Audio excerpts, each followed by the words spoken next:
अस्सलाम वालेकुम स्टूडेंट्स, कैसे हैं आप सब।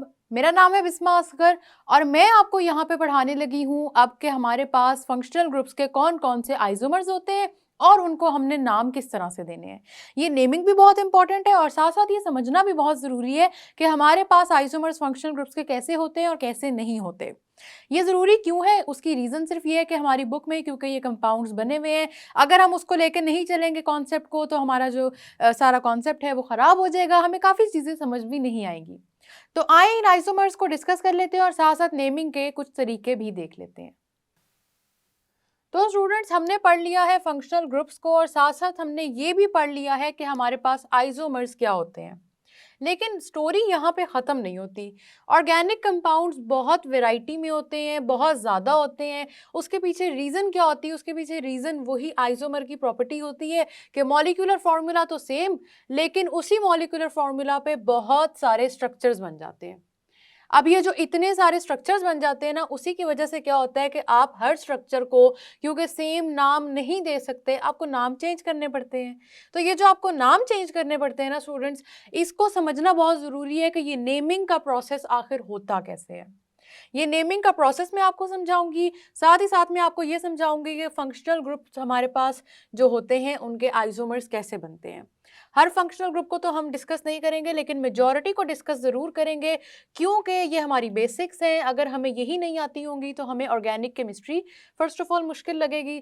दूसरी ये रीज़न है स्टूडेंट्स कि आपके पास ये बेसिक्स, आपको जैसे मैंने हमेशा कहा है 10th आपका बेसिक लेवल है, इस पर ये सारी चीज़ें सीख लेंगे तो फर्स्ट ईयर में सेकेंड ईयर में केमिस्ट्री को समझना बहुत आसान हो जाएगा। अब बात करते हैं नेमिंग की, और नेमिंग के लिए रीज़न क्या है उसकी बात करते हैं। सबसे पहले तो आप सबको याद होगा कि मैंने आपको एक कंपाउंड पढ़ाया जब मैंने आइसोमर्स का बताया था। जो कंपाउंड मैंने पढ़ाया वो है आपके पास ब्यूटेन, जिसके अंदर 4 कार्बन एटम्स होते हैं। और अगर इसकी लॉन्ग चेन हो तो हम इसको कह देते हैं एन ब्यूटेन। ये चीज़ याद है, एन ब्यूटेन हमने कहा था 4 कार्बन एटम्स की जब भी लॉन्ग चेन होगी। लेकिन अगर लॉन्ग चेन नहीं होगी, ये फाइनल कार्बन आपके सेकंड कार्बन के साथ अटैच होगा, तब हम इसको कहते हैं आइसोब्यूटेन। आई होप आपको ये सब कुछ याद है। यही देखें यहाँ पे मैंने लिख दिया आइसोब्यूटेन, ठीक है। कुछ भी नया नहीं है, वही पुरानी चीज़ें, लेकिन यहाँ पे आके ही तो हमारे पास नेमिंग का सिस्टम इम्पोर्टेंस रखता है, इम्पोर्टेंट हो जाता है। और वो कैसे इंपॉर्टेंस रखता है, सबसे पहली बात तो ये कि हम बात कर रहे हैं यहाँ पे कि हमने आइसोमर्स पढ़ने हैं फंक्शनल ग्रुप्स के। फंक्शनल ग्रुप में मैंने आपको बताया कि आपके बॉन्ड्स भी आपके फंक्शनल ग्रुप होते हैं। तो हम जिसके आइसोमर्स पढ़ रहे हैं वो है एल्केन। एल्केन से हम स्टार्ट करेंगे। ये आप देख लें सिंगल बॉन्ड्स हैं। सिंगल बॉन्ड्स आपके पास प्रॉपर्टी होते हैं, रिकग्निशन फैक्टर हैं, आपको पता लग जाता है सिंगल बॉन्ड्स को देख के कि यहाँ पे आपके पास एल्केन्स मौजूद हैं, जिनको हमने सैचुरेटेड हाइड्रोकार्बन्स भी कहा था। अब ये जो एल्केन्स मौजूद हैं स्टूडेंट्स, हमने इनको नेम करना है। एल्केन से स्टोरी क्यों स्टार्ट की जा रही है? क्योंकि एक तो जो रूल्स यहाँ अप्लाई होते हैं वही रूल्स आपके हर कंपाउंड पे अप्लाई होते हैं, चाहे फंक्शनल ग्रुप चेंज हो जाए। दूसरा, एल्केन्स को समझना बड़ा इजी होता है। इजी किस तरह से है कि देखिए सिंगल बॉन्ड्स हैं सारे के सारे, इजीली हमने नाम देना भी सीखा हुआ है। तो इन्हीं कंपाउंड से समझ लेते हैं कि आपके पास नेम किस तरह करने हैं।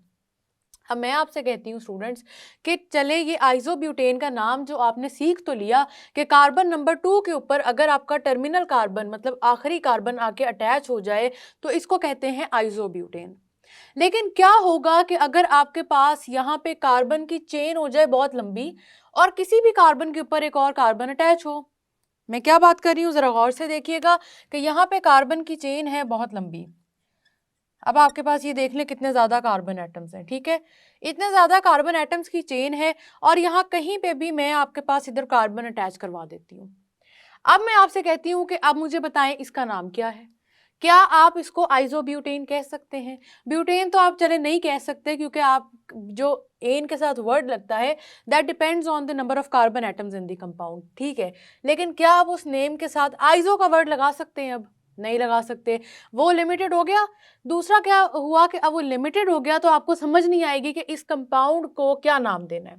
यही हमारा इंपॉर्टेंट फैक्टर है जिसको हमने समझ के चलना है, ठीक है। यही वो रीज़न है। देखिए आपने इस तरह से इस बात को समझना है कि साइंटिस्ट दे रहे थे, नेम्स दे रहे थे और इस तरह से उनके पास ना कंपाउंड्स कंप्लीट होते जा रहे थे, लेकिन अचानक क्योंकि ऑर्गेनिक केमिस्ट्री बहुत वास्ट है, ऑर्गेनिक कंपाउंड्स की वैरायटी बहुत ज़्यादा है, तो इस तरह साइंटिस्ट आके एक जगह रुक गए कि अब हम हर कंपाउंड को किस तरह से रेफर करेंगे।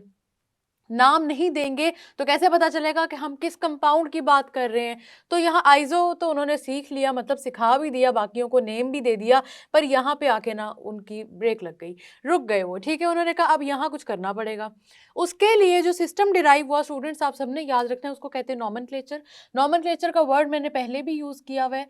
ये इसका मतलब होता है नेमिंग। सिंपल वर्ड्स में आपको बताऊंगी, ज़्यादा डिटेल नहीं, क्योंकि अभी ये डिटेल बहुत ज़्यादा आपने नेमिंग की ना अपनी 12th की केमिस्ट्री में पढ़नी है। हम सिर्फ वो सिंपल बातें करेंगे कि जिसमें हम अपनी केमिस्ट्री को समझ सकें, ठीक है। नॉमेनक्लेचर का सिस्टम आया और नॉमेनक्लेचर का मतलब है नेमिंग, नाम देना, या दूसरी ज़ुबान में बड़े इजी वर्ड्स में आप कह लें इसको केमिस्ट्री लैंग्वेज, कि आपने केमिस्ट्री की ज़ुबान में इन कंपाउंड्स को नाम कैसे देना है, ठीक है। इसके अब सेट ऑफ रूल्स हैं, उन रूल्स को फॉलो करना बहुत ज़रूरी है। अगर आपको वो रूल्स आते होंगे तो आप किसी भी कंपाउंड को नाम दे सकते हैं, और अगर उन रूल्स पे बेस करके मैं आपको कोई टास्क दूंगी कि चले ये कंपाउंड मुझे बना के दिखाएं, तो आपको फौरी समझ लग जाएगी कि कौन सा कंपाउंड बनाना है। तो अगर अभी तक ये बातें समझ में नहीं आई, अब मैं आपको स्टेप्स बताती हूँ, ज़रा मेरे साथ साथ चलें और गौर से देखें। सबसे पहले तो हम आइसोब्यूटेन से ही बात शुरू करेंगे, क्योंकि यही वो आइसो का नाम है जो नॉमेनक्लेचर के मुताबिक नहीं है, ठीक है। ये बस कुछ कॉमन नेम्स होते हैं जो शुरू शुरू में दे दिए जाते हैं कंपाउंड्स को। इनके प्रॉपर नेम्स तब होंगे जब आप नॉमेनक्लेचर के रूल्स को फॉलो करेंगे, नेमिंग ऑफ ऑर्गेनिक कंपाउंड्स को, ठीक है। अब आइसो मैं आपसे कह रही हूँ कि इसका फाइनल नेम नहीं है, तो फिर क्या होगा इसका फाइनल नेम? आइसो तो एक कॉमन सा नेम है ना, लेकिन इसका सही तरीका क्या है इसको नाम देने का? सही तरीका ये स्टूडेंट्स कि आपने सबसे पहले आइडेंटिफाई करनी है carbon chain. Carbon chain identify करनी है, रूल नंबर 1 ही ये है, आइडेंटिफाई योर कार्बन चेन।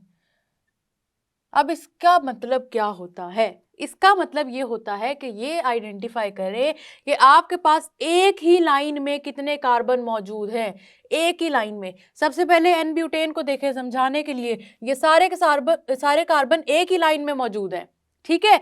सारे के सारे कार्बन एक ही लाइन में मौजूद हैं, इसी तरह से आपकी चेन होनी चाहिए। अब यहाँ पे आप आइसोब्यूटेन का स्ट्रक्चर देखें, ये 3 कार्बन तो एक लाइन में मौजूद है, लेकिन क्या आप इस लाइन को इस तरह, इस कार्बन को इसके साथ कनेक्ट कर सकते हैं?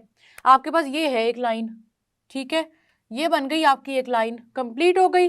अब इस लाइन को आप इस तरह से कर सकते हैं कि आप यहाँ से लाएं, फिर इसको इधर लाएं, फिर ऐसे लाएं। ये तो अब आपकी एक लाइन ना हुई, ये तो लाइन ही खराब हो गई है पूरी की पूरी।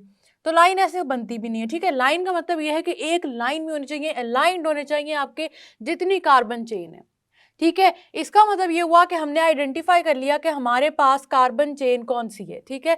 कार्बन चेन एक लाइन में, मैं आपको बहुत इजी वर्ड्स में बता रही हूँ, इसकी जो डिटेल्स हैं उस पर अभी जाने की ज़रूरत नहीं है, क्योंकि जो मैं आपको सिंपल से रूल्स बता रही हूँ ना, ये भी काफ़ी है। सबसे पहले आपने आइडेंटिफाई कर लिया कि आपके पास जो कार्बन चेन है वो ये है, ठीक है। जब आप इसको आइडेंटिफाई कर लेंगे तो उसके बाद ज़रूरी है कि आप हर कार्बन को उसका नंबर दें। नंबर का मतलब ये होता है कि आप नंबरिंग शुरू करें, आप 1 2 3 इस तरह कार्बन्स की नंबरिंग करें, ठीक है। सेकेंड रूल क्या है? Number your carbon atoms, number your carbon atoms. अब हम कार्बन एटम्स की नंबरिंग शुरू करेंगे, और नंबरिंग किस तरह से देंगे? चेन के कार्बन एटम्स को सिर्फ नंबर करना है। आपकी चेन से बाहर जो भी कार्बन है उसकी कोई नंबरिंग नहीं करनी। उसको किस तरह से हमने नाम में इंक्लूड करना है वो मैं आपको बताऊंगी थोड़ी देर तक। अभी हम क्योंकि स्टेप बाय स्टेप चल रहे हैं, स्टेप बाय स्टेप नहीं चलेंगे तो हम कंफ्यूज हो जाएंगे, इसलिए अभी हम स्टेप बाय स्टेप चलेंगे। और इनकी नंबरिंग कैसे करेंगे? यहाँ से 1 2 3। अब आपके माइंड में ये क्वेश्चन आएगा कि क्या हमने हमेशा नंबरिंग करने के लिए राइट टू लेफ्ट ही जाना है? क्या ये रूल है? तो स्टूडेंट्स मैं आपको बता दूं कि ये रूल नहीं है, ठीक है। आप नंबरिंग अपने कार्बन चेन की अपनी मर्जी से कर सकते हैं। उसमें फर्दर कुछ रूल्स भी हैं, कुछ बातें भी हैं, जो मैं आपको साथ साथ जैसे जैसे कंपाउंड्स पढ़ाऊंगी ना, मैं आपको वैसे वैसे बताती जाऊंगी। अभी आपने गौर इस बात पे करना है कि नंबरिंग ज़रूरी नहीं है कि जिस ऑर्डर में मैंने की है आपने भी इसी ऑर्डर में करनी है। आप नंबरिंग दूसरी तरह से भी कर सकते हैं। फॉर एग्जाम्पल मैंने यहाँ राइट साइड से शुरू की, आप इधर लेफ्ट साइड से शुरू कर सकते हैं, 1 2 3। ठीक है, नंबरिंग जिस साइड से मर्जी कर ले, लेकिन इस कंपाउंड में जरा गौर करें कि मैं अगर आपसे कहूं कि आइडेंटिफाई करें कि जो आपका एक्स्ट्रा कार्बन लगा हुआ है, ये वाला जो ग्रुप लगा हुआ है, ये किधर कौन से कार्बन के साथ है, तो आपको पता लग गया कि ये कार्बन 2 के साथ है, चाहे आप नंबरिंग राइट टू लेफ्ट करें या लेफ्ट टू राइट करें। ये बात समझ में आ रही है? आपकी नंबरिंग की डायरेक्शन जो मर्जी हो, आपने देख लिया कि ये जो आखिरी कार्बन है ये कार्बन नंबर 2 के साथ लगा हुआ है। ठीक है, ये बात समझ में आ रही है ना? अभी हम इसकी डिटेल में नहीं जा रहे कि आपकी नंबरिंग कौन सी साइड से होनी ज़रूरी है, कौन सी साइड हमने आइडेंटिफाई करनी है, वो मैं बातें बताऊंगी जब आपके पास कार्बन चेन बढ़ जाएगी। अभी हम सिर्फ इस कंपाउंड को डिस्कस कर रहे हैं, इसी वजह से हम उस छोटी सी चेन को कंसिडर कर रहे हैं, तो मैं आपको वही बात बताऊंगी जो इससे रिलेटेड है। ठीक है, अब क्या होता है, पहले तो हम इसके हाइड्रोजन्स पूरे करते हैं ताकि हमें पता हो कि हमने जब नंबरिंग करनी है, जब नाम देना इस कंपाउंड को, तो हमने उसको किस बेसिस पे देना है। सबसे पहले हम क्या करेंगे, इसके बॉन्डिंग पूरी करेंगे। कार्बन के 4 बॉन्ड्स पूरे करने जरूरी है। इस कार्बन का एक बॉन्ड ऑलरेडी इधर मौजूद है, 3 पूरे करने, इसका बेस्ट फ्रेंड हाइड्रोजन इसके साथ आप अटैच कर दें। फिर आप इस कार्बन को देखें, इसके 3 बॉन्ड्स पूरे, इसके साथ एक और हाइड्रोजन लग जाएगा, और इस कार्बन को भी अगर आप देखें तो एक बॉन्ड है, तो 3 आप लगा के इसके पूरे कर देंगे। इसी तरह ये वाला कार्बन एक बॉन्ड ऑलरेडी बना रहा है, साथ आप लगाएंगे 3 हाइड्रोजन, और ये वाला भी आपके पास हो जाएगा कंप्लीट।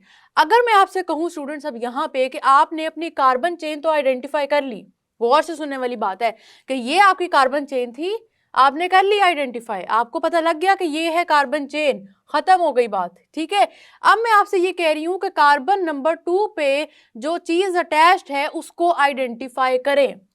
तो जरा सोचें कि ये क्या चीज अटैच्ड है। अगर आप गौर करें तो आपने एल्काइल ग्रुप्स पढ़े, और एल्काइल ग्रुप्स का क्या मतलब होता है, एल्केन के साथ हाइड्रोजन एक रिमूव हुआ है। ठीक है, तो अगर आप गौर करें स्टूडेंट्स, तो क्या ये आपके पास मिथाइल ग्रुप नहीं है? मिथाइल ग्रुप क्या था, आप सबको याद है ना? मिथाइल ग्रुप यही था कि CH4 है मीथेन, इसका हाइड्रोजन रिमूव कर दें एक, यहाँ 4 है, 3 बच जाएंगे, ये हो जाएगा CH3। ठीक है, ये है आपका मिथाइल ग्रुप। तो CH3 है मिथाइल, तो क्या ये भी CH3 नहीं है? वही चीज है ना। तो आपने आइडेंटिफाई कर लिया कि आपके कार्बन 2 के साथ मिथाइल ग्रुप लगा हुआ है। आपके माइंड में क्वेश्चन आएगा कि इसका मतलब है कि हमारे कार्बन चेन के साथ एल्काइल ग्रुप्स अटैच है, हमने इस तरह से आइडेंटिफाई करना है। तो बिल्कुल स्टूडेंट्स, आपके कार्बन चेन के साथ जो भी एक्स्ट्रा कार्बन अटैच्ड है वो कोई ना कोई एल्काइल ग्रुप बन रहा होगा। इसलिए जो कॉन्सेप्ट पढ़े हैं ना, ये नहीं समझना कि वो कोई अलग कॉन्सेप्ट है, ये सारी चीजें एक दूसरे के साथ इंटरकनेक्टेड होती हैं। ठीक है, आपने आइडेंटिफाई कर लिया कि ये मिथाइल ग्रुप है, और आपने आइडेंटिफाई कर लिया कि आपकी ये कार्बन चेन है। अब तीसरा स्टेप क्या है स्टूडेंट्स, कि आप ये देखें कि आपके पास कार्बन चेन के अंदर कितने कार्बन एटम्स मौजूद हैं। आपने देखा है कि कार्बन एटम्स 3 मौजूद है। अब जो हमने नाम देना है ना, पहले इस बात को जरा गौर से सुनिएगा कि हमने पहले जो नेमिंग की वो हमने पूरे के पूरे कंपाउंड्स में जितने कार्बन थे उसकी बेस पे की, कि इस पूरे कंपाउंड के अंदर कितने कार्बन एटम्स मौजूद हैं, उसकी बेस पे हमने इसको ब्यूटेन कहा था। अब मैं आपसे ये कह रही हूं कि आपने पूरे कंपाउंड को नहीं देखना, आपने सिर्फ और सिर्फ कार्बन चेन के देखने कार्बन एटम्स, और मुझे बता देना है कि इसके अंदर कितने कार्बन मौजूद हैं। जब आपने कार्बन चेन को सिर्फ देखा तो आपको पता लग गया कि इसके अंदर 3 कार्बन मौजूद हैं, और 3 कार्बन की बेस पे अब आपने नेमिंग करनी है। तो नेमिंग किस बेस पे होगी, कि आपकी कार्बन चेन के अंदर कितने कार्बन एटम्स मौजूद हैं। ये बात समझ में आ रही है? कार्बन चेन के अंदर जो कार्बन एटम्स मौजूद है उसकी बेस पे हम कर रहे हैं इसकी नेमिंग, और क्योंकि उसकी बेस पे हम कर रहे हैं इसकी नेमिंग, तो हमारे पास कार्बन चेन के अंदर 3 कार्बन एटम्स मौजूद हैं। हम क्या कहेंगे इसको, प्रोपेन। ठीक है, प्रोपेन क्यों कहा, सिंगल बॉन्ड्स हैं, सिंगल बॉन्ड में ANE आता है एंड पे, वो हम सबको पता है, और जब भी 3 कार्बन अटैच होते हैं तो हमारे पास ये बन जाता है प्रोप, तो पूरा नाम हो गया आपके पास प्रोपेन। ठीक है, अब ये नहीं समझना कि इसका पूरे कंपाउंड का नाम प्रोपेन है, क्योंकि प्रोपेन तो फिर आप कहेंगे 3 कार्बन एटम वाला भी कंपाउंड होता है। ये है प्रोपेन। ठीक है, इसकी अगर मैं बॉन्डिंग पूरी करूं, बॉन्ड पूरा किया करें ताकि आपको याद रहे कि ऑर्गेनिक कंपाउंड्स क्या है, बॉन्ड्स पूरे किए बगैर कंपाउंड ना बनाया करें। ये है प्रोपेन। अब ये तो जरा भी इससे मिलता जुलता नहीं है, लेकिन बस इतनी सिमिलैरिटी है कि हमारे पास कार्बन चेन में भी 3 कार्बन एटम्स है और प्रोपेन में भी 3 कार्बन एटम्स है, बस इतनी सिमिलैरिटी है। ठीक है, तो अगर मैं आपसे कहूँ कि इस कंपाउंड का नाम ही प्रोपेन है, तो आपको कोई बात समझ में आएगी, आप कहेंगे कि वो भी प्रोपेन ये भी प्रोपेन, तो ये क्या हुआ नेमिंग का सिस्टम। ठीक है ना, तो अब क्या करना है कि आपने पहला काम क्या किया, ये अपना पूरे के पूरे कार्बन चेन का यूं समझे सरनेम रख दिया। ठीक है, सरनेम आपने रख दिया और प्रोपेन आपका सरनेम है, आखिरी नेम है, लास्ट नेम है, जिस तरह मर्जी इसको याद कर ले, बस जरूरी ये है कि आपको समझ आनी चाहिए कि नेमिंग करनी कैसे है। ठीक है, अब ये आपका प्रोपेन है स्टूडेंट्स, आपका प्रोपेन का नाम है, कार्बन चेन से रिलेटेड वो हो गया कंप्लीट। अब इस ग्रुप की तरफ आते हैं जो अलहदा से अटैच्ड है, जो मैंने आपको कहा कि आइडेंटिफाई करें कौन सा ग्रुप है। आपने आइडेंटिफाई किया कि ये एल्काइल ग्रुप है, कौन सा एल्काइल ग्रुप है, ये मिथाइल ग्रुप है, तो यहाँ पे हम प्रोपेन के साथ लिख देंगे मिथाइल। ठीक हो गया, ये बात समझ में आ गई आप सबको, हमने लिख दिया मिथाइल। अब यहां पे आके भी बात खत्म नहीं होती, यहां से आगे भी है बात स्टूडेंट्स। अब यहां से आगे क्या बात है, गौर से सुने मेरी बातों को, ये बड़ी जरूरी बातें, नेमिंग समझ आएगी तो ऑर्गेनिक कंपाउंड में फिर आपके पास जो भी कंपाउंड होगा आप उसको बड़े आराम से नेम कर लेंगे। आपके पास यहाँ पे मिथाइल है, लेकिन अब अगला स्टेप क्या है, अगला स्टेप ये है कि आप मुझे ये तो बता दें कि आपके पास ये मिथाइल कौन से कार्बन के साथ अटैच्ड है। मिथाइल प्रोपेन आप कह रहे हैं, मिथाइल पेंटेन आप बाद में कह देंगे, मुझे कैसे पता चलेगा कि कौन से कार्बन में मिथाइल अटैच था, यहाँ आके कंफ्यूजन हो जाएगी ना। तो देखिए अब प्रोपेन पे 3 कार्बन है, कार्बन 1 है, 2 है, 3 है, कौन से कार्बन के साथ ये मिथाइल ग्रुप अटैच्ड है ये भी तो पता होना जरूरी है। तो आपने आइडेंटिफाई कर लिया कि ये अटैच्ड है सेकंड कार्बन के साथ, तो क्योंकि ये सेकंड कार्बन के साथ अटैच्ड है यहाँ पे हम लिख देंगे 2 मिथाइल प्रोपेन। ठीक है, अब ये नेम हो गया है कंप्लीट। ठीक है, इसमें आपने सरनेम आइडेंटिफाई करना है, सरनेम, पेरेंट नेम कहाँ से आएगा, लास्ट नेम, जिस नाम से इसको मर्जी याद रख ले, क्योंकि समझना कॉन्सेप्ट लेना जरूरी है इस वक्त। आपके पास ये नाम लास्ट नेम कहाँ से आएगा, कार्बन चेन से आएगा। ठीक है, दूसरा आपने जो भी ग्रुप अटैच्ड है उसको भी आइडेंटिफाई करके लिख देना है, एज इट इज हमने उसको भी लिख दिया, और हमने नंबर जरूर लिखना है कि वो कौन से कार्बन नंबर के साथ अटैच्ड है। ये आपका नाम कंप्लीट हो गया। तो अगर आपसे पूछा जाए कि 2 मिथाइल प्रोपेन आइसोब्यूटेन है या नहीं, तो अब आपको पता लग गया कि 2 मिथाइल प्रोपेन और आइसोब्यूटेन एक ही कंपाउंड के 2 नाम है। लेकिन अच्छी बात यह होती है कि आप केमिस्ट्री को उसकी लैंग्वेज के मुताबिक लेके चले, ताकि ना आपको किसी कंपाउंड में कंफ्यूजन हो ना सुनने वाले को। तो 2 मिथाइल प्रोपेन को अगर आप 2 मिथाइल प्रोपेन का ही नाम देंगे आइसोब्यूटेन का देने के बजाय तो बेहतर होगा, लेकिन पेपर में क्वेश्चन आइसोब्यूटेन का भी आएगा, इसलिए हमने दोनों नाम ही नहीं भूलने। आपके माइंड में क्वेश्चन आएगा कि नाम दोनों किस बेस पे है, तो आपने याद रखना है आइसोब्यूटेन वेग सा नाम है। वेग का मतलब ये है कि ब्यूटेन के स्ट्रक्चर के लिए तो आप बता देंगे कि यहाँ पे सेकंड कार्बन के ऊपर अटैच्ड है, किसी लंबी कार्बन चेन के लिए भी इधर भी बता देंगे कि सेकंड कार्बन पे चले अटैच्ड है, लेकिन अगर ये कार्बन एटम कहीं और अटैच्ड हो तो उसको आप जस्टिफाई नहीं कर सकेंगे। इसी वजह से आपने याद रखना है कि प्रॉपर नॉमेनक्लेचर के मुताबिक उसका नाम देना बहुत जरूरी है। ठीक है, अभी तक हमने जो ग्रुप्स आइडेंटिफाई किए वो ये थे कि आपके पास कार्बन चेन के साथ मिथाइल ग्रुप अटैच्ड है। अब हो सकता है कि आपके कार्बन चेन के साथ मिथाइल ग्रुप अटैच ना हो, कोई और ग्रुप अटैच्ड हो। वो कौन सा हो सकता है देख लेते हैं। ये है आपके पास 2 कार्बन कंपाउंड और इसके साथ आपके पास दोनों जगह लगा हुआ है ब्रोमीन। ठीक है, इधर भी ब्रोमीन है, इधर भी ब्रोमीन है। कार्बन की बॉन्ड्स, कार्बन के जितने बॉन्ड्स हैं वो पूरे करने बहुत जरूरी हैं। तो 2 बॉन्ड्स ऑलरेडी देखे कार्बन ने बना लिए, 2 हाइड्रोजन इधर लग जाएंगे, 2 हाइड्रोजन इधर लग जाएंगे, और अगर आप गौर से देखें तो आपके पास सिंगल बॉन्ड्स है, इसका मतलब ये भी एक एल्केन है। ठीक है, कार्बन टू कार्बन हम बॉन्ड की बात कर रहे हैं। पहला स्टेप क्या है कि हमने कार्बन चेन को आइडेंटिफाई करना है। कार्बन चेन आप देख सकते हैं हमारे पास एक ही है, सीधी लाइन में जो कार्बन एटम्स आ रहे हैं वो यही हैं बस। ठीक है, दूसरा स्टेप क्या है कि अब हमने आइडेंटिफाई करना है कि इसको नंबरिंग किस तरह से करनी है। तो आप इसको 1 कह लें, इसको 2 कह लें, या इसको 1 और उसको 2 कह लें, एक ही बात है। समझ आ रही है ना, एक ही बात है, क्योंकि 2 ही तो कार्बन एटम्स है। अब इसकी नेमिंग की तरफ आते हैं कि इस कंपाउंड को नेम किस तरह से देना है। मैंने आपसे कहा है कि सबसे पहले एल्केन की बेस पे आपने नाम किस तरह देना है कि आइडेंटिफाई करें, सरनेम क्या होगा, लास्ट नेम क्या होगा। वो है 2 कार्बन की बेसिस पे, तो वो हो जाएगा स्टूडेंट्स आपके पास इथेन। ठीक है, हो गया इथेन। अब इथेन के साथ कौन कौन से ग्रुप्स अटैच्ड हैं, ब्रोमीन क्या होते हैं, ब्रोमीन होते हैं हेलोजेंस, भूलनी नहीं है बातें। सबसे पहले हमने बात की कि आपका एल्काइल ग्रुप अटैच हो सकता है। दूसरी हमने बात की कि आपके हेलोजेंस अटैच हो सकते हैं। हेलोजेंस कौन से होते हैं, according to modern periodic table 17 group के एलिमेंट्स, बार बार मैं रिपीट इससे करती हूँ कि ये चीज़ें इंपॉर्टेंट हैं, बेसिक्स हैं, आती होंगी तो केमिस्ट्री की सारी समझ आ जाएगी। ठीक है, इथेन हो गया, साथ हेलोजन अटैच्ड है। कौन सा हेलोजन अटैच है, ब्रोमीन अटैच्ड है। ठीक है, ब्रोमीन अटैच्ड है, कौन कौन से कार्बन एटम्स पे अटैच्ड है, कार्बन नंबर 1 पे भी अटैच्ड है, कार्बन नंबर 2 पे भी अटैच्ड है। ये बात समझ में आ गई। अब हम इसको नेम करेंगे जब, तो नेम स्टूडेंट्स हमने इस तरह करना है कि ब्रोमो का वर्ड यूज कर लेना है।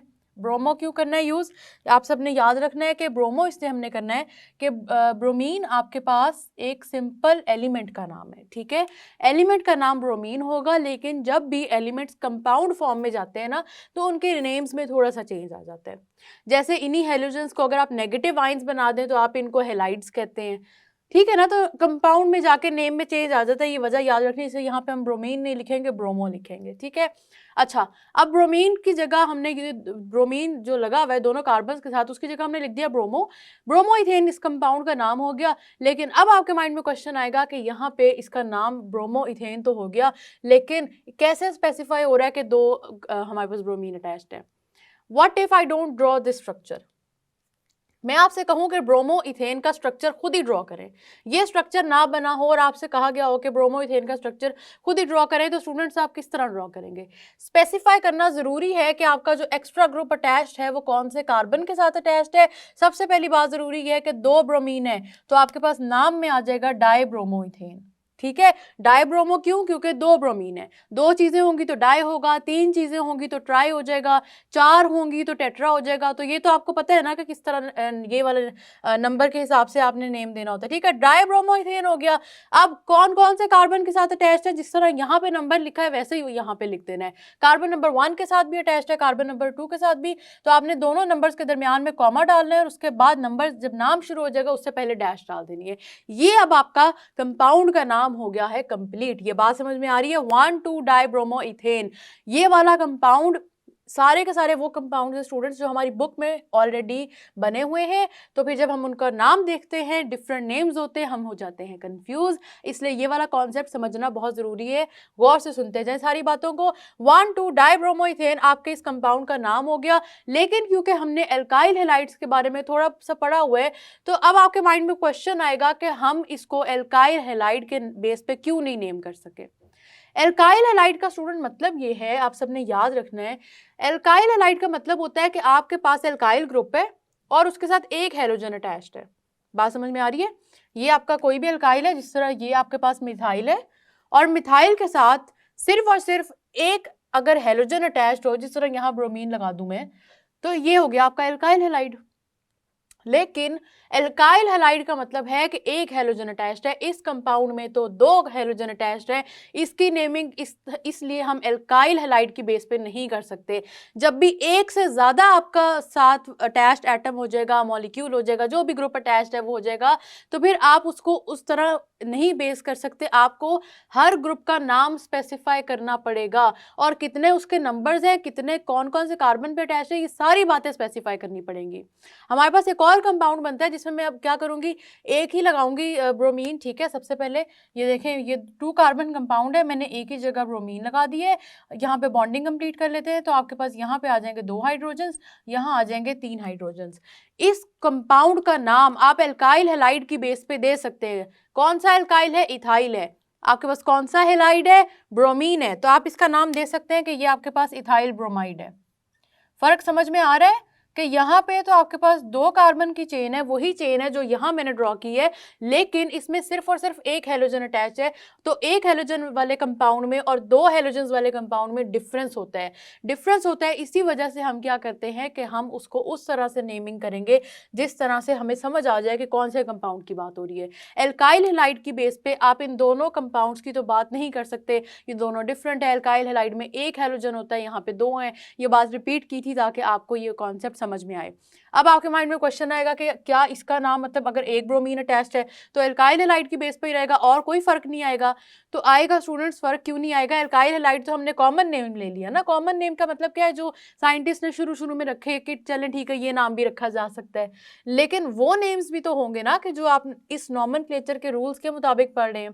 तो आपने कार्बन चेन आइडेंटिफाई की, कार्बन नंबर 1 2, आपने इस कंपाउंड को नाम दे दिया है ब्रोमो इथेन। 1 ब्रोमो इथेन भी कह सकते हैं, 2 स्पेसिफाई कि आपका कार्बन नंबर 1 पे अटैच्ड है। और अब आप देख ले कि 1 ब्रोमो इथेन और 1,2 डाई ब्रोमो इथेन दोनों कंपाउंड्स में फर्क है। गौर करें इस बात पे कि आपके पास हैं दोनों में 2 कार्बन की चेन है, ठीक है दोनों में इथेन, लेकिन एक कंपाउंड में ब्रोमीन 1 है, दूसरे कंपाउंड में ब्रोमीन 2 है। अब अगर आपको नाम दिया जाए सिर्फ और कहा जाए कि 1,2 डाइब्रोमोइथेन का स्ट्रक्चर बनाए, तो अब आप बना सकते हैं नाम सुन के सिर्फ, ठीक है, नाम सुन के अब आप स्ट्रक्चर बना सकते हैं। लेकिन अगर नाम ना समझाया गया होता और आपको ना पता होता कैसे नेमिंग करनी है, तो आपको इस नाम में और उस नाम में जरूर कंफ्यूजन होती। नामों में ना भी होती तो स्ट्रक्चर में जरूर होती कि अब इनको डिफरेंशिएट किस बेस पे करना है। अब इसके अलावा भी स्टूडेंट्स जो बात है जरूरी वो हो जाती है डबल बॉन्ड की बेसिस पे। डबल बॉन्ड का क्या मतलब होता है? डबल बॉन्ड का मतलब होता है कि आपके पास स्ट्रक्चर या तो एल्कीन है या एल्काइन तो नहीं होगा, जाहिर सी बात है, अनसैचुरेटेड हाइड्रोकार्बन है, डबल बॉन्ड है इसके अंदर। तो डबल बॉन्ड की भी नेमिंग का अब तरीका हो जाएगा डिफरेंट, लेकिन रूल्स थोड़े से मिलते जुलते होंगे। मैं बोर्ड साफ करके आती हूँ और फिर आपको एल्कीन की नेमिंग सिखाती हूँ। तो स्टूडेंट्स, हम बात कर रहे थे कि हमने नेम किस तरह से देने हैं, एल्केन देख लिए, साथ ही साथ हमने ये भी देख लिया कि अगर एल्केन में कोई और ग्रुप अटैच्ड होगा तो हम क्या करेंगे, कौन कौन से ग्रुप्स हमने डिस्कस किए, एल्काइल ग्रुप्स कर लिए और हमने हेलाइड्स कर लिया, हेलोजन्स कर लिए, हेलाइड नहीं कहना। चलिए अब हम बात करते हैं कि अगर हमारे पास एल्कीन होगा तो क्या होगा, क्योंकि अभी तक हमने जितने कंपाउंड्स देखे ना उन सब में सिंगल बॉन्ड था, किसी में डबल बॉन्ड तो था नहीं। अब हम डबल बॉन्ड की तरफ आएंगे और डबल बॉन्ड को सबसे पहले आपने याद रखना है कि आपके पास एक तो डबल बॉन्ड बहुत सिंपली ये है, ठीक है, कार्बन डबल बॉन्ड कार्बन। अब इस कंपाउंड की पहले तो बॉन्डिंग पूरी करते हैं। बॉन्डिंग पूरी किए बगैर कभी भी हमने कंपाउंड की बात नहीं करनी है। बॉन्डिंग हम कर देंगे पूरी, आपके पास दोनों तरफ हाइड्रोजन जितने चाहिए थे हो गए, कार्बन के 4 बॉन्ड्स हो गए कंप्लीट। अब यहाँ पे मैंने क्योंकि सिंपल सा कंपाउंड लिया है, आपको मैं कहूँगी इसका नाम रखें तो आप तो बड़े आराम से रख लेंगे। आप कहेंगे कि ये तो है हमारे पास इथीन, क्योंकि एल्कीन्स का थोड़ा बहुत तो नॉलेज जब हमें हो गया। तो चले इसका नाम तो रख लिया बहुत आसानी से और इसका नाम दे दिया इसको जो देना था। लेकिन अब क्या होगा कि अगर मैं कार्बन की चेन लंबी कर दूंगी, कार्बन की चेन लंबी करने से फॉर एग्जांपल मैं यहाँ पे 3 कार्बन एटम्स ले लेती हूँ और इधर लगा देती हूँ डबल बॉन्ड, और मैं आपसे कहती हूँ कि अब इसको नेम दें। आप इसको प्रोपीन तो कह लेंगे क्योंकि 3 कार्बन है, प्रोप लगा देंगे, ईन लगा देंगे क्योंकि ये एल्कीन है। लेकिन मैं अगर आपसे ये कहती हूँ कि अब मुझे स्पेसिफाई करें कि आपका डबल बॉन्ड कौन से कार्बन के साथ अटैच्ड है, तो क्या होगा? सिंपल कंपाउंड से लेके चल रहे हैं, लेकिन इस कंपाउंड को एज एन एग्जांपल यूज़ मत कीजिएगा कहीं पे नेमिंग के लिए। उसकी रीज़न क्या है मैं आपको बताती हूँ। पहले ज़रा इसकी हम देख लेते हैं कि इसका नेम हमने रखना किस तरह है। कार्बन के बॉन्ड्स पूरे करें, एक बॉन्ड ऑलरेडी कंप्लीट है, 3 यहाँ पे लग जाएंगे। 3 बॉन्ड्स आपके पास इस कार्बन के कंप्लीट है, एक लग जाएगा हाइड्रोजन और यहाँ पे आपके पास लगेंगे 2, ठीक है। यहाँ पे हमारे पास एल्कीन तो बन गया, चले हमने वो बात तो कर ली, लेकिन अब इसका नाम कैसे रखना है वो बहुत ज़रूरी चीज़ है। आपको ये पता चल गया है कि आप इसको प्रोपीन कहेंगे, ये बात आपको चले पता चल गई, आइडेंटिफाई कर ली आपने, प्रोपीन कहेंगे। पर मैंने आपसे पूछा है कि यहाँ पे डबल बॉन्ड कौन से कार्बन एटम के साथ अटैच्ड है। तो सबसे पहले आपने याद रखना है कि जो नेमिंग के हमने रूल पढ़े हैं ना, हमारे वो रूल नहीं चेंज होंगे। आपने कार्बन चेन अभी भी आइडेंटिफाई करनी है, वो तो आप यूं समझें कि गोल्डन रूल है, वो चेंज हो ही नहीं सकता। ये आपके पास अगर कार्बन चेन आप आइडेंटिफाई करेंगे तो ये आपके पास कार्बन चेन बन जाएगी। अब आप इसकी करेंगे नंबरिंग, नंबरिंग हमारा दूसरा स्टेप है। जब हम नंबरिंग करते हैं तो हम क्या करेंगे, यहाँ पे कार्बन नंबर 1, 2 एंड 3। आपके माइंड में क्वेश्चन आएगा कि हम दूसरी तरफ से नंबरिंग क्यों नहीं कर सकते? बिल्कुल कर सकते हैं। कैसे करेंगे? यहाँ पे नंबरिंग 1, 2, 3, ठीक है। ये मैंने दोनों तरह से नंबरिंग कर ली है और अब जो मैं आपको बात समझाने वाली हूँ वो बहुत ज़रूरी है, जिसको गौर से सुनना है आपने। देखिए यहाँ पे अगर मैं आपसे पूछूं कि कार्बन नंबर कौन सा है जिसके साथ डबल बॉन्ड अटैच्ड है, तो आप में से किसी ने अगर इस लिहाज से नंबरिंग की हुई है तो आप कहेंगे कार्बन नंबर 1 के साथ अटैच्ड है। लेकिन अगर आप में से किसी ने दूसरी तरह से नंबरिंग की हुई है तो आप कहेंगे कार्बन नंबर 3 के साथ अटैच्ड है। तो यहाँ कॉन्फ्लिक्ट आ गया ना। आप कैसे पता लगेगा कि इस डबल बॉन्ड को हमने कार्बन नंबर 1 देना है या कार्बन नंबर 3 देना है? यहाँ पे आ जाता है स्टूडेंट्स कॉन्फ्लिक्ट, और यहाँ पे ही आ जाता है हमारा नेक्स्ट रूल, जिसमें हम क्या कहते हैं, हम ये कहते हैं कि आपने हमेशा वो वाला कार्बन एटम चूज करना है जिसका लोएस्ट नंबर हो। मतलब क्या कि अगर मैं इस बेसिस पे नंबर दूं इस कार्बन के डबल बॉन्ड को, तो मैं कहूंगी कि डबल बॉन्ड कार्बन नंबर 1 के साथ अटैच्ड है, ठीक है। लेकिन अगर मैं दूसरी तरह से इसको नंबरिंग दूं तो मैं कहूंगी कार्बन 3 के साथ अटैच्ड है। अब मैं आपसे पूछती हूँ, आप सोचें कि कार्बन नंबर 1 छोटा है या कार्बन नंबर 3 छोटा है? नंबर के बारे में सोचें कि 1 नंबर छोटा है या 3 नंबर छोटा है।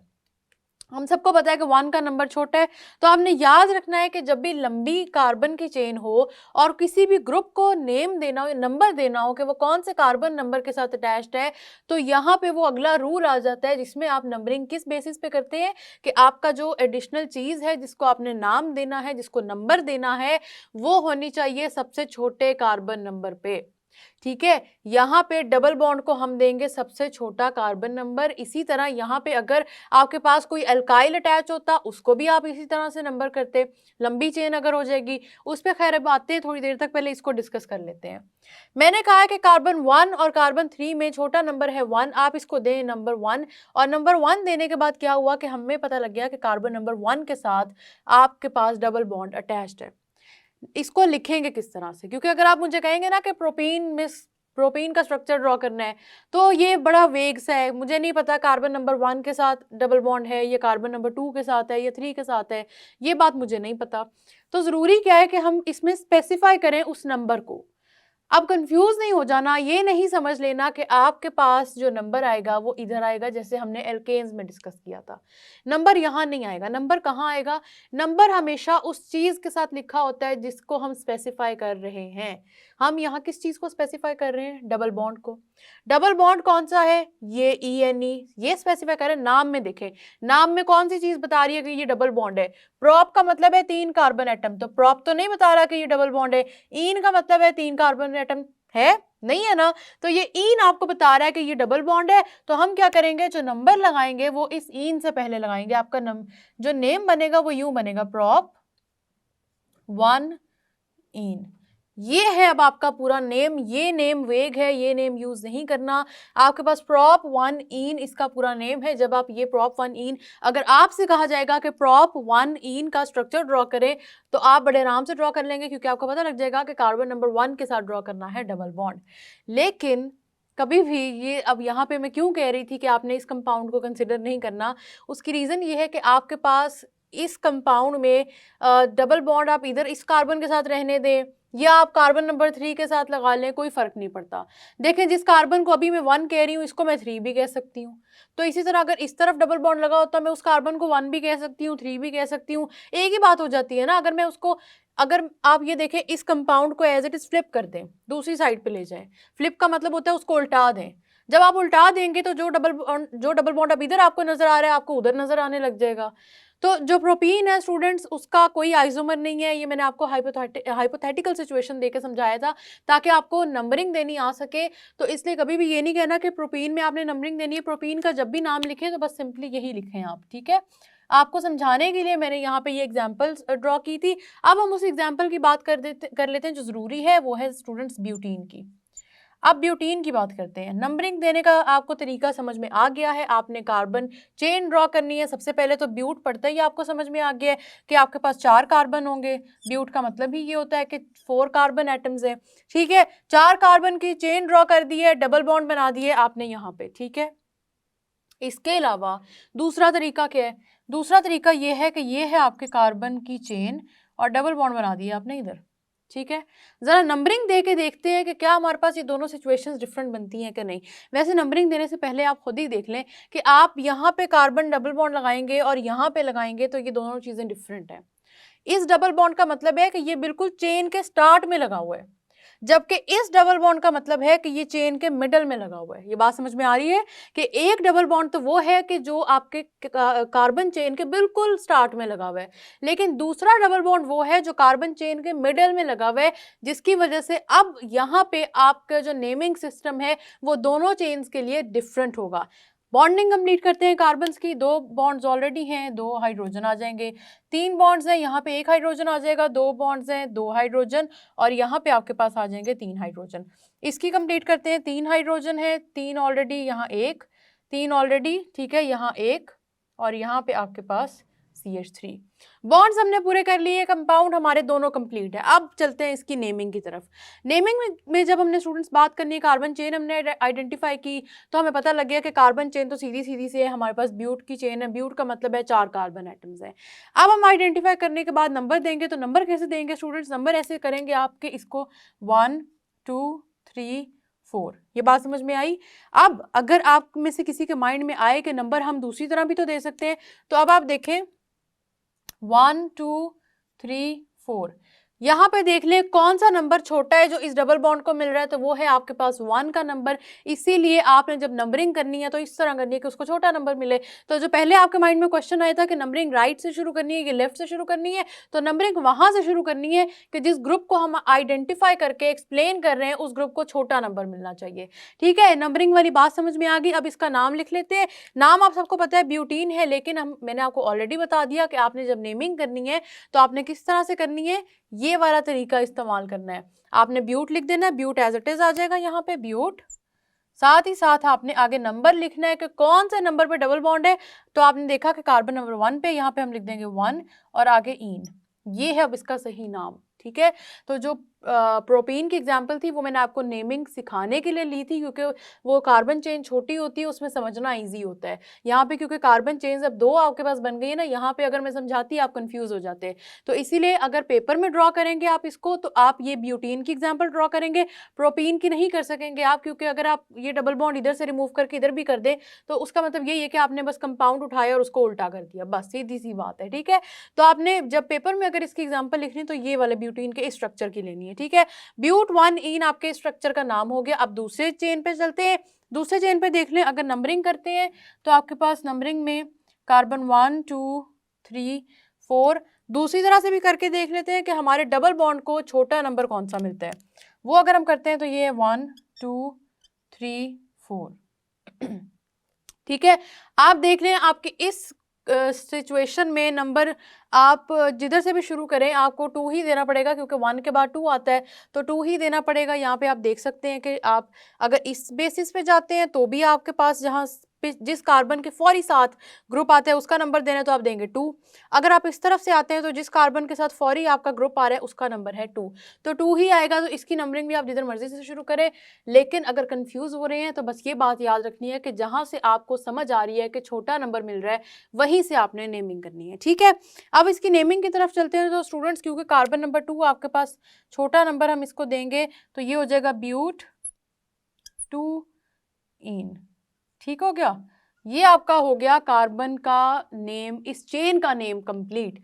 ये बात समझ में आई। ये इसी तरह से नेमिंग है और एल्कीन की नेमिंग के तरीके पे ही एल्काइन की नेमिंग है। वो मैं आपको इसलिए नहीं सिखा रही क्योंकि चीज़ कोई भी डिफरेंट नहीं है, बात बिल्कुल सेम है। ठीक है, चीज़ें डिफरेंट नहीं है, चीज़ें बिल्कुल सेम है। तो जिस तरह आपने ये एल्कीन्स की नेमिंग की है, इसी तरह आपने एल्काइन की नेमिंग करनी है। तो एल्काइन की नेमिंग अब आपका टास्क है कि आपने करनी है। लेकिन हम देख लेते हैं कि क्या हमारे पास ये दोनों चेन्स जो थी ये एक दूसरे का आइसोमर है कि नहीं। ठीक है, चेन देख लेते हैं आइसोमर है कि नहीं। यहाँ पे आप अगर इस फर्स्ट चेन को देखें स्टूडेंट्स तो आप देखेंगे कार्बन है यहाँ पे 4, ठीक है C4। हाइड्रोजन टोटल काउंट कर लें 2 3 4 5 6 7 8 H8। ठीक है, इसी तरह दूसरा कार्बन देख लेते हैं। कार्बन चेन तो हमें ऑलरेडी पता है कि 4 है। हाइड्रोजन काउंट कर लेते हैं 3 4 5 6 7 8। ठीक है, ये बात समझ में आ गई कि ये दोनों स्ट्रक्चर्स एक दूसरे के आइसोमर्स हैं। तो हैं तो दोनों ही, देखें एल्कीन्स और एल्कीन डबल बॉन्ड क्या होता है, फंक्शनल ग्रुप होता है।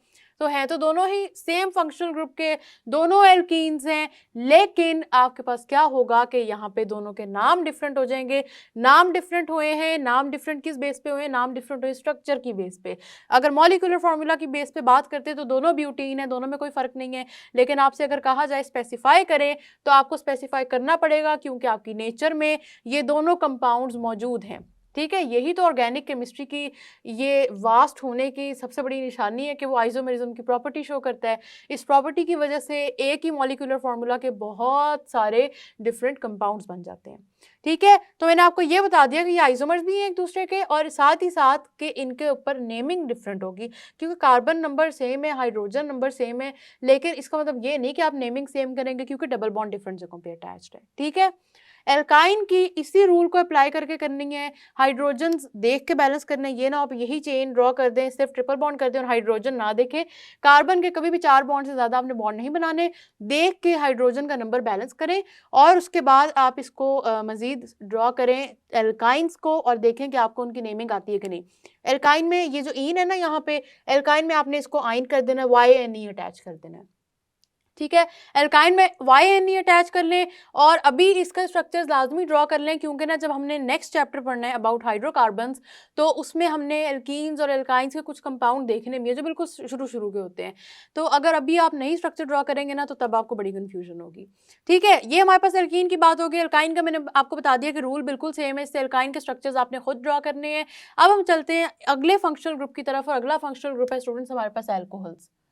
एल्कोहल अगर आपको याद हो, मैंने आपको क्योंकि टास्क दिया था कि आपने इसके कंपाउंड्स ड्रॉ करने हैं, तो एल्कोहल आप सबको अगर याद हो तो इसके अंदर कौन सा ग्रुप अटैच्ड होता है?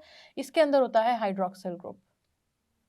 ठीक है, अब अगर आपने कंपाउंड्स ड्रॉ किए थे तो कंपाउंड ड्रॉ करते हुए आपके माइंड में क्वेश्चन आया होगा कि क्या ये OH ग्रुप कार्बन डिफरेंट के साथ अटैच नहीं हो सकता, क्योंकि मैंने आपको तब कहा था कि ये सिर्फ और सिर्फ टर्मिनल कार्बन के साथ अटैच्ड होगा, लेकिन अब मैं आपसे कह रही हूँ कि इसके आइसोमर्स भी हो सकते हैं।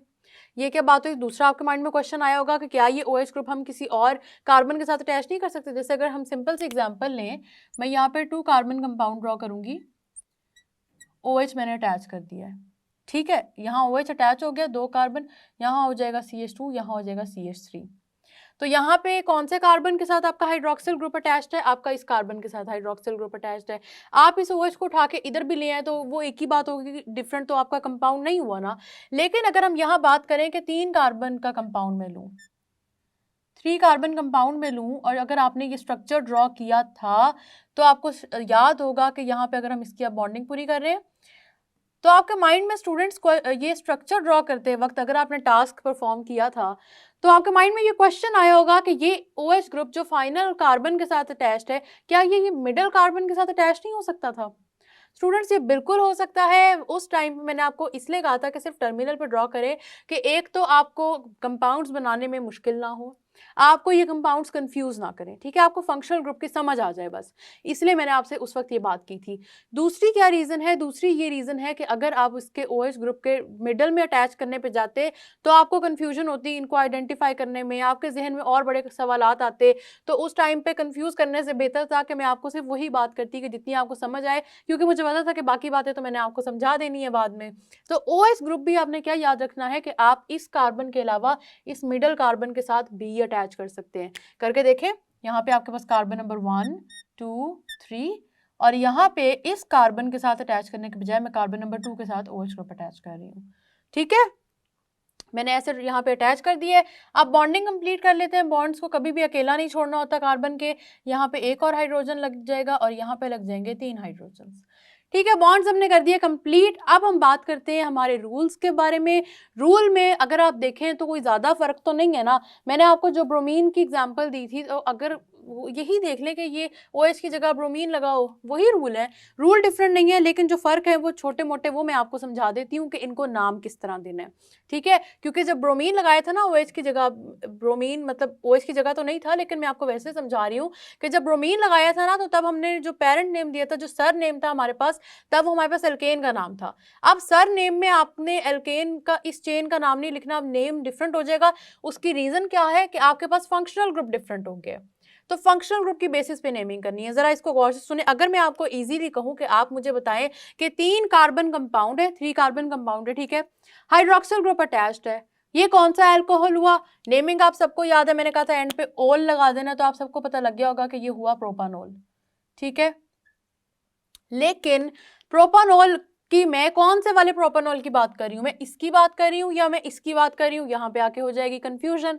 तो इसको डिस्कस कर लेते हैं कि हम कौन से प्रोपानोल की बात कर रहे हैं। सबसे पहले हमने कार्बन चेन को आइडेंटिफाई करना है। कार्बन चेन हमने आइडेंटिफाई की, ये है हमारी कार्बन चेन। ठीक है, फिर हमने कार्बन एटम्स को नंबर करना है। हमारे पास ये है 1 2 3। दूसरी तरह से अब मैं नंबर नहीं लिखूंगी, लेकिन आप खुद देख सकते हैं कि अगर मैं इस इधर से कार्बन को नंबरिंग करती हूँ तो 1 2 3, यहाँ पे OH को 3 का नंबर मिलेगा, मेरी नंबरिंग के मुताबिक इसको 1 का नंबर मिलेगा, तो वही नंबर देना है जो छोटा होता है, इसलिए हम इसको 1 का ही प्रेफर करेंगे, यही नंबरिंग हमारी रहेगी। ठीक है, हमने इसको यहाँ पे ऐसे लिख दिया। अब क्योंकि स्टूडेंट्स आपके पास जो कंपाउंड है वो फंक्शनल ग्रुप की बेसिस पे आइडेंटिफाई होता है, तो फंक्शनल ग्रुप कौन सा है? अल्कोहल। अल्कोहल की बेसिस पे कंपाउंड आइडेंटिफाई होगा, इसलिए अब आपके पास पेरेंट में हेलोजन का जिस तरह लिखा था वैसे नहीं लिखना, यहाँ पे आपने पेरेंट नेम में लिखना है अपने अल्कोहल को। तो कैसे नाम देंगे? जैसे यहाँ पे दिया था कि आपके पास कौन सा आइडेंटिफाइंग फैक्टर है, क्या चीज़ है ये है ओल। ठीक है, तो आपने क्या करना है, जो नंबर देना है वो मिडल में लिखना है। ठीक है, प्रोपन ऐसे ही लिख देना है आपने एज इट इज, प्रोपन 1 ओल। अब अगर आपको ये कहा जाए ना कि प्रोपन 1 ओल का स्ट्रक्चर ड्रॉ करें तो आप बड़ी आराम से, बड़े आसानी से ड्रॉ कर लेंगे, क्योंकि आपको समझ आ जाएगी कि आपसे किस कंपाउंड की बात की गई है। ठीक है, प्रोपेनॉल कहा जाएगा तो आप सोचेंगे कि OH तो कहीं भी अटैच हो सकता है, फिर ये कौन से वाले प्रोपेनॉल की बात हो रही है। लेकिन प्रोपन 1 ओल जब कह दिया तो ये बहुत ही डिटेल स्पेसिफिकेशन हो गई है। इसी तरह से आपको समझ आ गया होगा कि इस कंपाउंड को कैसे नेम देना है। सबसे पहले कार्बन चेन आइडेंटिफाई करनी है, फिर उसको नंबरिंग करनी है 1 2 3। आप देख सकते हैं, मैं इसको दूसरी तरह से भी नंबर करूं, इसको 1 कहूं, 2 कहूं, 3 कहूं, तो आपको पता लग गया कि आपके पास ये जो कार्बन एटम है ये हाइड्रोक्सिल ग्रुप ही रहेगा। कौन से नंबर पे, 2 कार्बन एटम पे, कार्बन 2 पे ही रहेगा, ये चेंज नहीं होगा। हाइड्रोक्सिल ग्रुप भी वही है, कार्बन 2 भी वही है। नंबरिंग आप लेफ्ट से शुरू करें, राइट से शुरू करें, जैसे मर्जी शुरू कर लें। तो नाम किस तरह से देना है, इसी तरह से अब आपने क्या करना है कि आपने वो नंबर मिडल में लगाना है जहां पे आपका ये OH ग्रुप अटैच्ड है। तो कौन से कार्बन पे आपका OH ग्रुप अटैच्ड है, कार्बन नंबर 2 पे, तो यहां हम लगा देंगे स्टूडेंट्स प्रोपन 2 ओल। ये बात समझ में आ गई। अब आपके माइंड में क्वेश्चन आएगा कि एल्केन्स में हमने जो पेरेंट नेम था, जो सर नेम था, वो एल्केन चेन के अकॉर्डिंग दिया था, लेकिन यहाँ पे भी हमने वो नहीं किया, यहाँ पे भी हमने ओल लगा दिए एंड पे। तो ये हमने क्यों किया है स्टूडेंट्स, आपको पता होना चाहिए कि जब फंक्शनल ग्रुप चेंज होता है आपके वो पूरा का पूरा क्लास ही चेंज हो जाती है। तो आपके पास जो मेन फंक्शनल ग्रुप है, जो मेन क्लास है, वो आपका पेरेंट नेम बनता है, वो सर नेम बनता है, वो यहाँ पे आपका लास्ट नेम बनता है। मैं सारे नाम इसलिए ले रही हूँ ताकि आपको कंफ्यूजन ना हो। वो सरनेम बनता है। यहाँ पे जो फंक्शनल ग्रुप है वो डबल बॉन्ड है, इसलिए आपका सरनेम आपका डबल बॉन्ड होगा। यहाँ पे जो फंक्शनल ग्रुप है वो आपका हाइड्रोक्सिल ग्रुप है, अल्कोहल है, इसीलिए आपके पास जो सरनेम होगा, मतलब जो एंड पे नाम लिखेंगे, वो होगा ओल का। ठीक है, उससे पहले प्रोपन क्या जाहिर कर रहा है, प्रोपन का मतलब है कार्बन चेन में 3 कार्बन एटम्स है। 1 का मतलब है कि यहाँ हाइड्रोक्सिल ग्रुप जो है वो 1 पे अटैच्ड है, बल्कि 1 का मतलब है कार्बन नंबर 1 को कंसिडर करें। ओल का मतलब है कि हाइड्रोक्सिल ग्रुप अटैच्ड है कार्बन नंबर 1 के साथ। ठीक है, ये रूल एज इट इज रहेगा और इसी तरह जाएगा ब्यूटानोल के बारे में भी। ठीक है, ब्यूटानोल में भी यहाँ पे आपके पास चेंज कुछ नहीं होगा, यही रहेगा स्ट्रक्चर भी। स्ट्रक्चर तो जाहिर सी बात है स्टूडेंट्स ये नहीं रहेगा, आपको पता ही है इस बात का, लेकिन ब्यूटानोल के भी आइसोमर्स होंगे। यहाँ पे आपके माइंड में एक और क्वेश्चन आएगा कि हमने प्रोपीन की एग्जांपल को कहा है कि कंसिडर नहीं करना क्योंकि प्रोपीन का आइसोमर नहीं होता, तो क्या प्रोपेनॉल को कंसिडर करना है कि नहीं, तो बिल्कुल करना है, क्योंकि प्रोपेनॉल के 2 स्ट्रक्चर्स बनते हैं। ठीक है, एक कार्बन 1 पे लगता है हाइड्रोक्सिल ग्रुप, दूसरा कार्बन 2 पे लगता है। प्रोपीन में आपके पास कार्बन 1 और कार्बन 2 का कोई चक्कर नहीं था, इसी वजह से मैंने कहा है कि उस एग्जाम्पल को कंसिडर मत करें। ठीक है, तो यहाँ पे आपने क्या करना है, अब आपका टास्क है आपने ब्यूटानॉल के स्ट्रक्चर ड्रॉ करने हैं, ब्यूटानॉल के स्ट्रक्चर को नेमिंग देनी है, जितने रूल्स हमने पढ़े हैं वो सारे के सारे देखने हैं, ताकि आपको समझ लगे कि आपको ये कॉन्सेप्ट समझ में आया है या नहीं। फंक्शनल ग्रुप्स हम उतने ही पढ़ेंगे जितना हमारी सिलेबस का पार्ट है। फंक्शनल ग्रुप तो सारे हमारे सिलेबस का पार्ट है, लेकिन हर किसी का आइसोमर हमारे सिलेबस का पार्ट नहीं है। जहां पे चीज़ें आपकी 12th की केमिस्ट्री की हैं वो हम यहाँ पे नहीं पढ़ेंगे। आपका टास्क सिर्फ यही है कि मैंने नेमिंग जितनी आपको अभी तक समझानी थी, एक और ग्रुप रह गया वो जो हमारा एस्टर्स का ग्रुप है, उसके अलावा जितनी नेमिंग मैंने आपको समझानी थी मैंने आपको समझा दी है। अब आपने क्या करना है कि ब्यूटानॉल के स्ट्रक्चर ड्रॉ करने हैं और उन स्ट्रक्चर्स की नेमिंग भी करनी है। साथ ही साथ आप सबने याद रखना है कि प्रैक्टिस नहीं करेंगे तो मुश्किल हो जाएगा, ऑर्गेनिक केमिस्ट्री जैसी आसान सी चीज़ समझ में नहीं आएगी। प्रैक्टिस आपने साथ साथ करनी है। यहाँ पे मैंने तो जितने स्ट्रक्चर ड्रॉ करने थे कर लिए, अब आप खुद से स्ट्रक्चर ड्रॉ करें। और याद रखिएगा प्रोपीन की एग्जांपल कहीं नहीं देनी, प्रोपीन क्योंकि प्रोपीन की वैसे आप एग्जांपल दे सकते हैं लेकिन इस तरह नाम ना लिखें, आप इस तरह भी लिख लें तो ठीक है। ठीक है, कोई मसला नहीं है क्योंकि इसके आइसोमर नहीं होते। तो ये वाला नाम भी ठीक है, ये वाला नाम भी ठीक है क्योंकि इसके आइसोमर नहीं होते हैं। बाकी अगर आपसे पूछा जाए नेमिंग का तो कोई भी कंपाउंड हो, अब आपको समझ में आ गया कि नाम कैसे देना है, इसकी प्रैक्टिस करें आप। तो स्टूडेंट्स मैंने आपको जो तरीके समझाए हैं ना, स्टेप बाय स्टेप मैंने आपको कोशिश की है कि हर चीज़ समझाऊं, उसको वैसे ही लेके चलें, मुश्किल कुछ भी नहीं है, सब चीज़ें बहुत आसान है। अगर आप उसकी प्रैक्टिस करेंगे और ये जो मैंने आपको स्ट्रक्चर्स दिखाए हैं इनके साथ साथ ही चलेंगे तो आपको भी ये सारे के सारे कॉन्सेप्ट्स बिल्कुल क्रिस्टल क्लियर हो जाएंगे। लेकिन प्रैक्टिस की है, प्रैक्टिस ज़रूर करें, प्रैक्टिस करें क्योंकि इसके बाद एक और हमने एस्टर डिस्कस करना है क्योंकि उसके भी आइसोमर्स होते हैं। लेकिन उसके पहले आप इन सब की प्रैक्टिस करें, अच्छी तरह कॉन्सेप्ट क्लियर करें। हम मिलेंगे नेक्स्ट लेक्चर में, तब तक के लिए अल्लाह हाफिज़।